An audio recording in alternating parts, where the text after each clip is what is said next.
If you've ever thought about launching your own newsletter, but there's something stopping you from starting, I wanted to address that in this video. I wanted to understand why so many people watch me or read my newsletter, but they haven't launched their own newsletter yet. And I've polled my audience, I've talked to a lot of people, and I've found that the number one reason why people are not starting is because they're afraid that they're not going to make back the time investment that they put into writing, growing, and publishing their newsletter. And that terrifies me because that's the worst reason for not starting a newsletter. So in this video, I want to show you what happened to me when I started the newsletter. I want to address some of your concerns and some of the reasons why you probably haven't launched yet, and tell you the 10 reasons why you should start a newsletter today and how it's going to change your life. If you're new here, my name is Matt. I've built my newsletter to over 50,000 subscribers, used that to build a multi-million-dollar business, and I've helped clients add over 10 million newsletter subscribers and over $100 million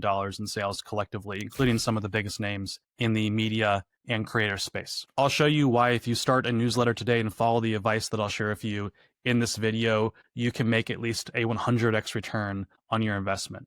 So let's begin with the reasons why you should start a newsletter. The first and obvious one is to own your audience. If you've been around marketing, you've been around media or content businesses, you know that email is the most valuable place to have an audience. There's no audience as valuable as an engaged email audience. But there's 4.4 billion email users worldwide. About 92% of adults in the US are using email every day. Email is still growing as a platform, as a technology tool. It's not going away anytime soon because it's been around for so long. That actually means that it's likely to be around for much longer. That's the Lindy effect. There's no algorithm that can filter your content from your audience, no gatekeepers. You have direct access to your lists. That's one of the key things is direct access. So if you have theoretically 100,000 email subscribers, that's a direct line to 100,000 inboxes at the moment you send an email. You're not at the mercy of a gatekeeper or an algorithm. There's a lot of people who have hundreds of thousands or millions of followers on a social media platform, and some of their posts are seen by like 5,000, 10,000, 20,000 people out of the millions of followers that they've worked so hard to build up. The next reason is that it requires nearly zero startup capital, and you have an asset that can be built into a business. You need a laptop, an internet connection, and a free plan with any email service provider. The tool I use and recommend is called Beehive. They have a great free plan that you can use, and you can continue to use that free plan up to like, I think, a 1,000 or 2,000 subscribers, and you can start making money even with that small of an audience with a newsletter. And that's reason number 4 is that small audiences can generate big income if you have them on your email list. There's a lot of people who are making 5,000, 10,000, 15,000 or more per month with just 5,000 to 10,000 engaged subscribers with the right niche and the right offer to sell to those subscribers. So you don't need a massive audience to replace your 9-to-5 income. A lot of people think I need to have 100,000 YouTube subscribers or 1 million Instagram followers to actually make a living writing and publishing content online. And maybe that's true for those platforms. The audience size that you need to make a lot of money from social media or YouTube is really, really big. But with email and the right offer, whether it's a service that you do, a digital product that you sell, etc., it's really possible to make money because you can convert 3, 5, even 10% of your subscribers into customers. And I've done that. So for my newsletter personally, for every new subscriber I get from organic sources like social, Google search, word of mouth, referrals, YouTube, etc., I will make between $33 to $72 for every single email address that signs up for my newsletter from any type of organic source. That's the power of email. And that is not true for anything else. No one's making $50, $70 for every YouTube subscriber or Twitter follower. It's just impossible on those platforms. Reason number 5 is it's a scalable business model. If you deliver a newsletter to 100 people or 1 million people or 10 million people, it's going to take approximately the same amount of time, energy, and effort. So you don't need to work more hours or hire more people to make more money in the long run. You scale with media, you scale through technology, okay? There's no incremental cost of sending more newsletters to more people. Most business models are not like that at all. I think 75% of businesses are service-based businesses, and I've run service-based businesses, and if I want to go from 5 clients to 25 clients, I probably have to double or triple my team size to do that. I have to put in a lot more hours personally to grow my business. But newsletters are a media business model, and they're way more scalable than people realize. There have been newsletter focused businesses that have exited for over $500 million, like Industry Dive or Axios. And that's also reason number 6. And I would call them newsletter focused media businesses have sold for millions. If you look at the Milk Road, they grew to 250,000 subscribers, got acquired for 7 figures in 10 months. The Hustle got acquired for $30 million plus. Morning Brew sold for $75 million. Like I said, Industry Dive, Axios sold for over $500 million.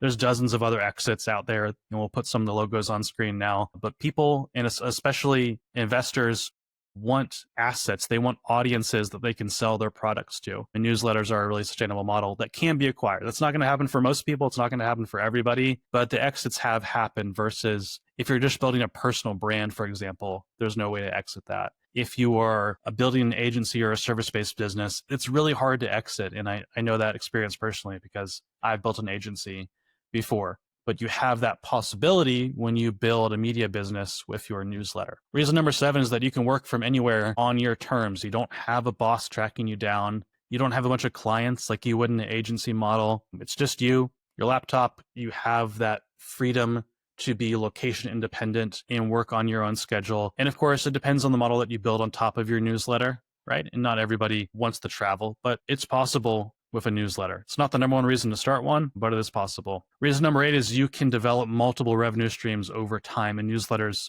work really well for this. So some of the obvious revenue streams that I use and that many others use are sponsorships, affiliate marketing, digital products, coaching. You can do paid subscriptions. You can do an event. We have an event coming up soon. We're going to have over 500 people who are buying tickets that cost at least $500 for. You can monetize your audience literally in over a dozen ways, all from one simple newsletter. And that gives you a lot of flexibility because if you find, okay, maybe sponsorships aren't a good fit for like the way I like to work in the business that I want to build, well, you can pivot to a digital product. You can pivot to a subscription, to an event, maybe even to a service if you prefer to, or a physical product like e-commerce. If you build an engaged email audience, you have so many revenue possibilities. And yes, over time, you're probably going to focus on 1 to 3 primary ways to generate revenue, but you open yourself up to these options, which when you're building any type of business, that optionality is key. If you're stuck in one model and you can't get out of it and you can't pivot, it's really hard to grow when things don't work as planned, which happens every time you start a business. It doesn't always work exactly how you planned. Newsletters also give you the ability to launch new ventures, new businesses instantly. When you have an email list, launching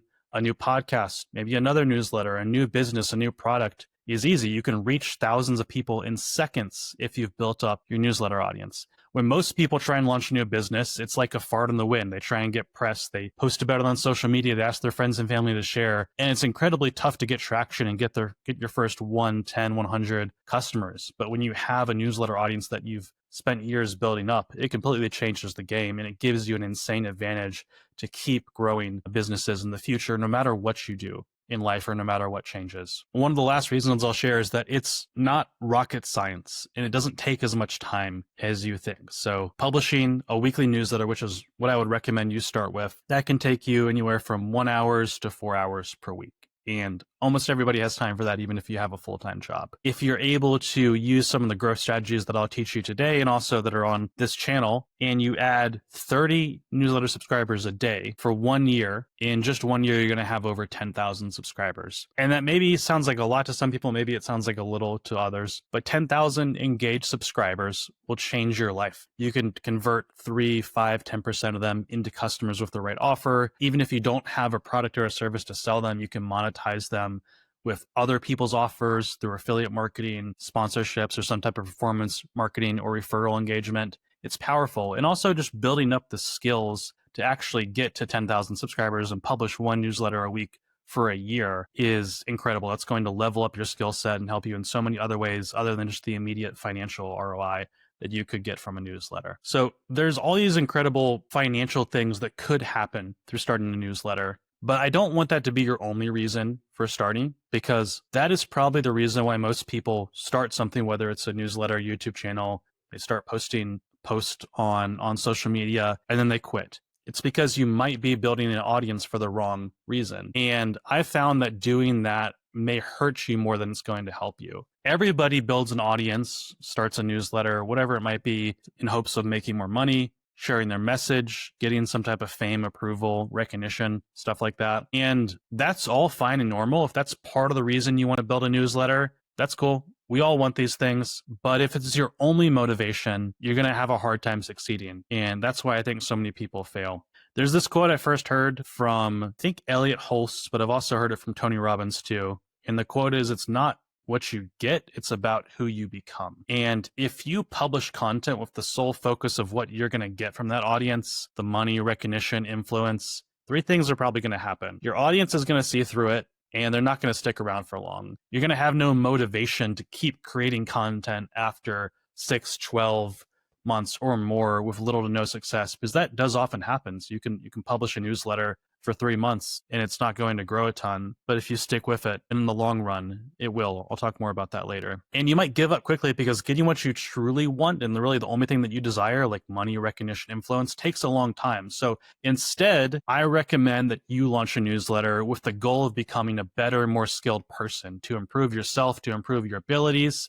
Because if you do that, you're going to win no matter what happens. Here's what I mean by that.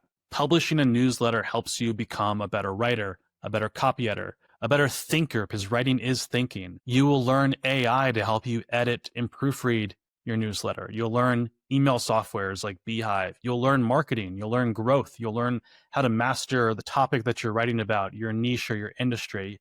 You're going to build many more skills, and you'll also build an incredible network, even if you have a small audience. So just by doing the thing, you become a more skilled human. By building that expertise and knowledge through publishing, your life's going to improve, even if you don't make money, gain influence or recognition right away. And these skills apply to other areas of your life outside of just publishing a newsletter. They make you better at your job. They help you get promotions. Maybe they'll help you find a new career path or launch another business more successfully down the road. If you keep building your skills and your expertise, you will eventually become the person who can attract an audience, money, and influence. There's another quote I like from Charlie Munger, the great investor, and he says to find a worthy mate, be worthy of a worthy mate. And he's talking about finding a spouse, but that quote applies to everything. If you want money and recognition from an audience, the only way to get that is to become the person who deserves it. So that means your primary goal should be your craft. You shouldn't think about the immediate ROI. You should think about how do you publish a great newsletter every single week. You need to become a person who can create indispensable content. Because when you become the person with the ability to deliver what the audience really wants, building your audience and your business becomes easy. But you have to become that person first. Now, if you're starting from scratch, that sounds scary. It certainly was for me too a couple years ago, but it's simpler than you think. Here's my personal experience with this. I started a podcast about 2 years ago with the primary goal of becoming a better speaker and interviewer.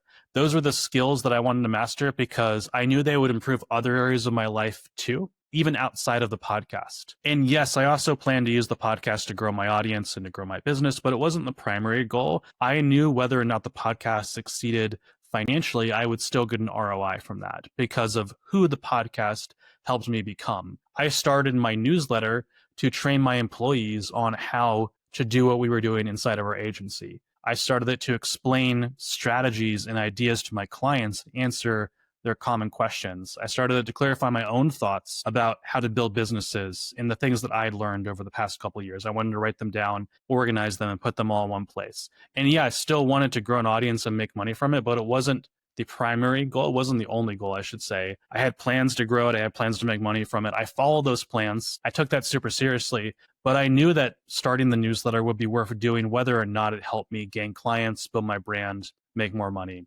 So in my life and in my personal experience, every business that I started to help me exclusively failed, but every business that I started to improve myself and help others succeeded. So what I'm trying to say is that you shouldn't do anything. You shouldn't just launch a newsletter with the sole goal of money, recognition, influence.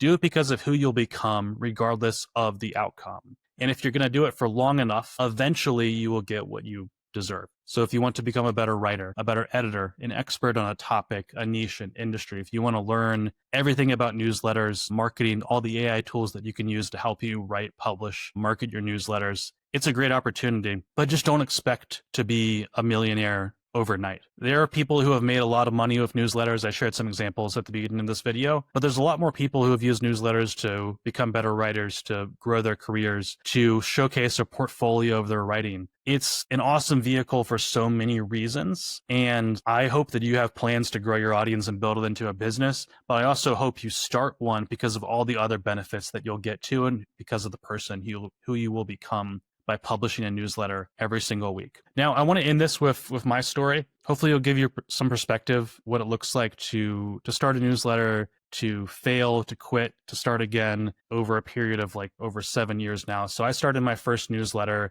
in 2017, and I basically made every mistake in the book, and I shut it down a few months later. I, like most people, had the idea that newsletters were like a magic money machine. It's like, oh, you send an email every day, you put an ad in it, you sell a product, you make money on autopilot, and you have this like amazing laptop lifestyle business where you just publish emails and make money magically and you go travel the world or whatever.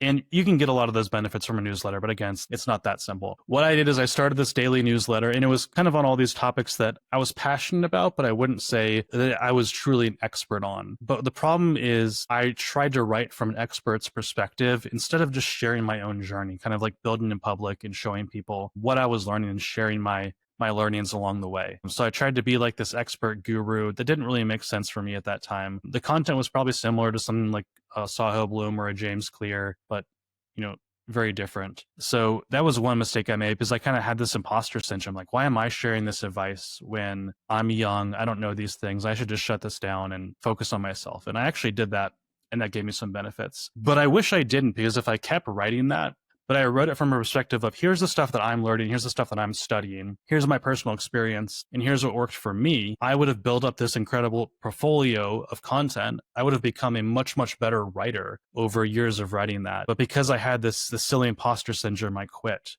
But what I should have done is just change the framing of how I spoke to the audience. Another stupid mistake I made is I wanted it to be a daily newsletter. So I was publishing it 5 days a week, and I would write, usually it was a bit shorter, like 300 to 500 words every single day. And doing that as a side hustle and trying to manage a full-time job at the same time, it's insane. If I just wrote a weekly newsletter, I would have kept doing that.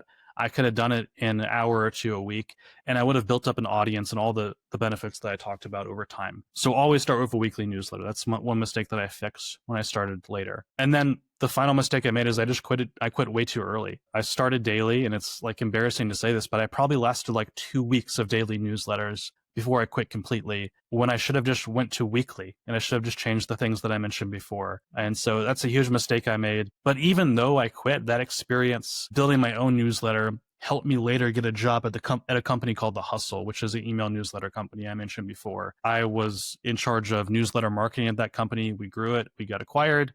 It was an awesome experience. And then all the work that I've done up until that point and my experience at that business eventually led me to start my second newsletter, which is called Newsletter Operator, newsletteroperator.com. And that's the one that has over 50,000 subscribers. That's the one that I've built my multi-million-dollar business on top of. And I try to not make the same mistakes as before. So I focused on sharing my learnings and what was working for me and clients. So I'm documenting.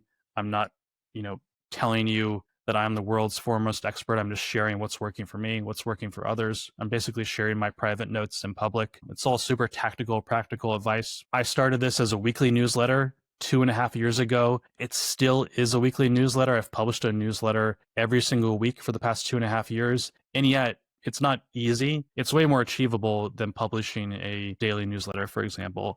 And by publishing weekly, that allows me to have more time to publish content on other platforms like LinkedIn or YouTube, or to handle other parts of my business. And then the final thing that I did differently, which not everybody needs to do, but I did it for my newsletter, is that I kind of began with the end in mind. And so I knew that I was building this newsletter audience with the goal of selling them my agency service. And it worked great. I built this audience, and I basically taught them what we were doing at the agency. And I said, hey, if you want someone to just do this stuff for you, book a call with me.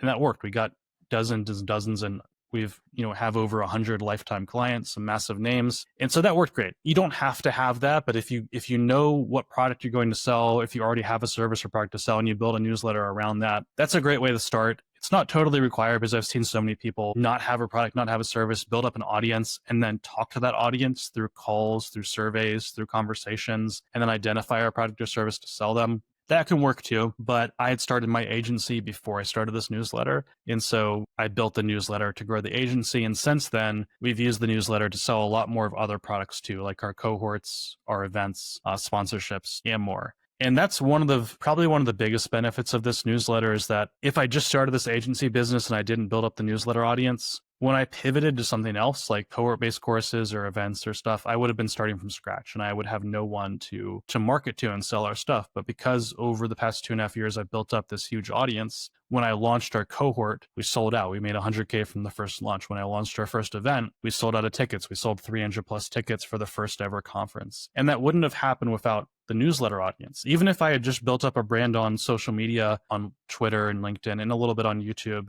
that wouldn't have happened because you can't get the same type of reach and you can't sell it as effectively on social. For example, for a long time back in 2022 and 2023, I was heavily focused on growing my Twitter X account, and I built up an audience of like 20,000 plus followers. It's not a ton, but it was a lot for my niche that's very B2B. And then the X algorithm over a period of about a year completely changed, and all the effectiveness and reach that I had on that platform basically went away completely, and I've stopped posting there entirely. And so I spent years building up this audience of 20,000 followers and millions of impressions, but the algorithm changed and that all went away. If I had just built up an X audience, I would have had this massive loss and my business would have declined significantly if I was just relying on X to grow my business, get more leads and clients. But during that time, I heavily focused on converting those followers into email subscribers. And of those 20,000 followers, I got over 10,000 newsletter subscribers from the X platform. And many of those subscribers are still with me today and still interacting with me and buying my products and services. And so newsletters allowed me to have this flexibility and build something more sustainable than I ever thought. So I hope that helps you figure out why you should launch a newsletter, why you should start. If you want the complete guide on actually launching, like what to do day by day, step by step, how to get your first 1,000 subscribers in just 30 days, the first link in the description is my best guide on how to do that. Literally tens of thousands of people have read this guide. They've gotten massive results. Hundreds of people have shared with me that they've grown and launched to over 1,000 subscribers in a short period of time. So if you know that you want to start now, but now you need the next steps, click below, get that guide. If you have questions, let me know in the chat and I'll try to answer them in our next videos. Thanks for watching.